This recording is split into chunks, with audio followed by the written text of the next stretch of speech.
Hello everyone, આજે આપણે બનાવીશું મસાલા સ્વીટ પોટેટો એન્ડ પીનટ્સ.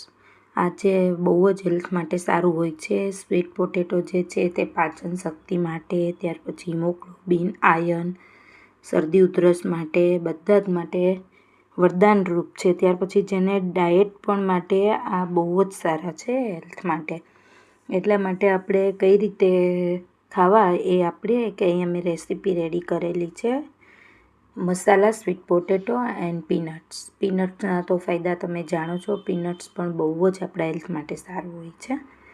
તો મેં અહીંયા પહેલાં આપણે આ રીતે એક કુકરમાં નીચે મેં 1.5 ગ્લાસ પાણી લીધેલું છે. એક સ્ટેન્ડ રાખીને ઉપર ડીશ રાખીને આગળનો પાછળનો ભાગ કાપીને સક્કરિયાનો આપણે આ રીતે વરાળથી 2 સીટી લઈ અને ત્રીજી સીટી થવા આવે એટલે ગેસને આપણે ઓફ કરી દેવાનો છે. અને ત્યાર પછી કુકરમાંથી વરાળ નીકળે એટલે આ રીતે તમારા સક્કરિયા એકદમ સરસ બફાઈ જાય છે. અને ફ્રેન્ડ્સ, આ રીતે તમે સક્કરિયાને બાફીને ખાશો તો પણ એટલા ટેસ્ટી લાગે છે કે સેજ બી આ વરાળે સ્ટીમથી બફાયેલા હોય છે એટલે પાણીનો ભાગ એમાં નથી ટચ થતો, એટલે આ એકદમ મીઠા લાગે છે આ રીતે બાફીને બી ખાવાથી. આ રીતે આપણે સરસ છાલ કાઢી લેવાની છે. ત્યાર પછી થોડા ઠંડા પડે એટલે, અને ત્યાર પછી એકદમ સરસ ઠંડા પડી જાય ત્યાર પછી આપણે એના ગોળ સર્કલ કરવાના છે.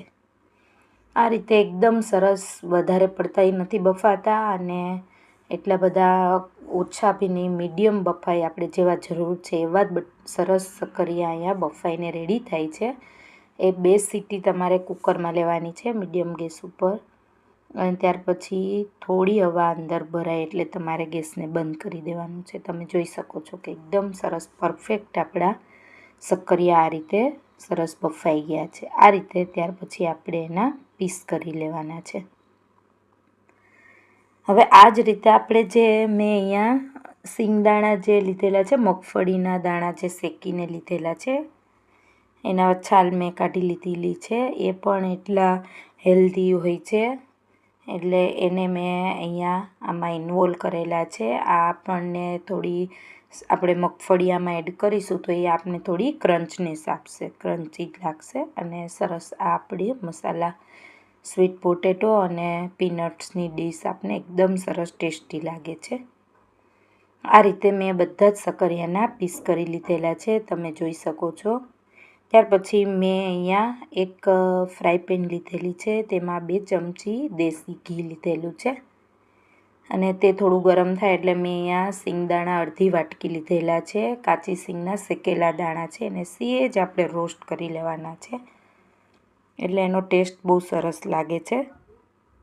આ રીતે તમે જોઈ શકો છો. ફ્રાય પેનમાં તમારે મીડિયમ ગેસ ઉપર એકદમ સરસ રીતે થોડા રોસ્ટ કરી લેવાના છે ઘીમાં. આ રીતે થોડા રોસ્ટ થઈ જાય એટલે ગેસ ઓફ કરી દેવાનો છે અને આપણે એક બાઉલમાં કાઢી લેવાના છે. ત્યાર પછી આ જ ફ્રાય પેનમાં મેં 2 ચમચી ફરી ઘી લઈને જે આપણે બાફેલા સક્કરિયાના જે પીસ કરેલા છે તેને આપણે થોડા ફ્રાય કરીશું મીડિયમ ગેસ ઉપર.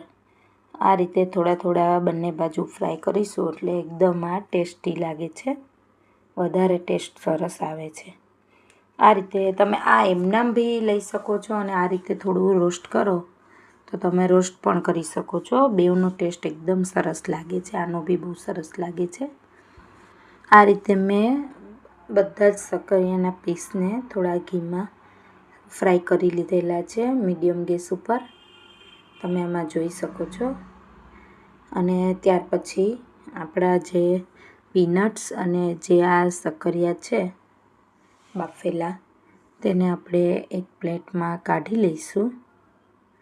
આ રીતે સરસ મીડિયમ ગેસ ઉપર મેં 2 મિનિટ માટે સરસ ફ્રાય કરી લીધેલા છે. અને ત્યાર પછી આપણે એને એક પ્લેટમાં સરસ રીતે કાઢી લેવાના છે. જોઈ શકો છો તમે કે એકદમ સરસ આપણા પરફેક્ટ સક્કરિયા બફાયેલા હતા એટલે આપણા તૂટતા બી નથી અને આ રીતે સરસ પીસ આપણા થઈ ગયા છે અને કાચા પણ નથી લાગતા, એટલા સરસ મીડિયમ બનીને બફાઈને રેડી થયા છે. અને ત્યાર પછી હવે આપણે એને ગેસ ઓફ કરી દેવાનો છે અને ત્યાર પછી આપણે એના મસાલા માટે એક ચટણી ગ્રીન બનાવીશું. તેના માટે મેં અહીંયા મરચાં લીધેલા છે મીડિયમ તીખા 4 નંગ, એને મેં સમારી લીધેલા છે. ત્યાર પછી મેં 1 ઇંચ આદુનો ટુકડો છે તેને મેં છાલ કાઢીને રેડી લીધેલો છે. 2 થી 3 ચમચી ફુદીનો લીધેલો છે. લીંબુનો રસ છે. સ્વાદ પ્રમાણે સિંધવ નમક લીધેલું છે, ફરાળ માટે અહીંયા મેં લીધેલું છે એટલે.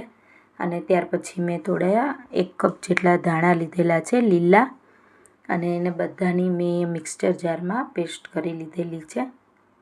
હવે આપણે આ જે ચટણી છે તેને આપણે પીનટ્સ આપણે જે થોડા ફ્રાય કરીને લીધેલા છે તે સિંગદાણાને આપણે એક બાઉલમાં લઈ લઈશું. અને ત્યાર પછી આ જે શક્કરિયા અને આપણે સ્વીટ પોટેટો જે છે તેને મેં લીધેલા છે શેકીને ઘીમાં થોડા ફ્રાય પેનમાં, તેને આપણે આની અંદર એડ કરી દઈશું. ત્યાર પછી આપણે આની અંદર જે ચટણી પીસીને રેડી કરેલી છે તે આની અંદર મિક્સ કરી દેવાની છે.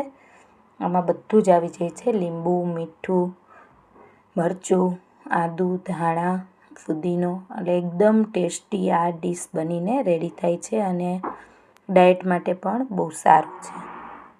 એકદમ સરસ આપણા બનીને રેડી થઈ ગયા છે મસાલા સ્વીટ પોટેટો એન્ડ પીનટ્સ. તમે આમાં જોઈ શકો છો, અને ઇઝી રેસીપી છે અને ટેસ્ટી રેસીપી છે. આ રીતે આપણા મસાલા પીનટ્સ અને સ્વીટ પોટેટો રેડી થઈ ગયા છે. ઉપર મેં ગાર્નિશિંગ માટે થોડા લીલા ધાણા એડ કરેલા છે.